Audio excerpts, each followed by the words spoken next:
xerais recibimos unha moi boa nova. A lagoa de Antelas será recuperada parcialmente. Así, alo menos, anunciouno a ministra para a Transición Ecolóxica. A Sociedade Galega de Historia Natural leva anos facendo xa pola súa conta traballos de restauración do que foi unha das lagoas máis importantes da Península Ibérica. Entrevistaremos neste programa a Serafín González para coñecer máis estes labores que están levando a cabo e o que supón este anuncio para a Limia. Xa saben que en Ecocanle temos unha sección fixa para debullar a actualidade cinexética. Estes días moi centrada no lobo pola oposición da Xunta á decisión do Ministerio de Transición Ecolóxica de protexer a especie.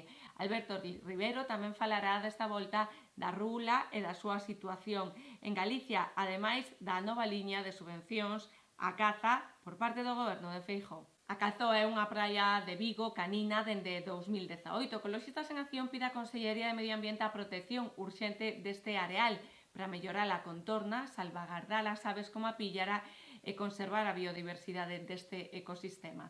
Para saber máis, o compañeiro Xaquín Pastoriza entrevistará a Ana Prado. E achegámonos a movilización contra o novo plan forestal da Xunta. Comunidades de montes, ecoloxistas e organizacións sindicais e agrarias denuncian que vai beneficiar as empresas madeireiras e forestais a abrir a privatización dos montes veciñais, favorecer o monocultivo e, ademais, fará do noso monte moito máis vulnerable aos lumes e ao cambio climático, agravando así a situación de desertización e abandono do rural galego.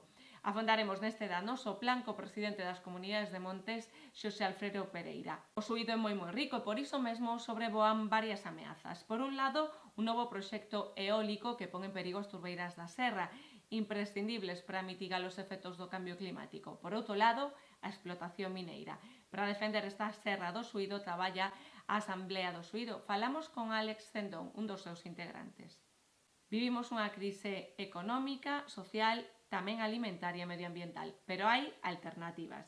Vainas contar en todos os programas Monse Valencia na súa sección Economía Ecolóxica. Hoxe falaranos da Rede de Economía Alternativa e Solidaria REAS xunto coa presidenta en Galicia, Marta Boz.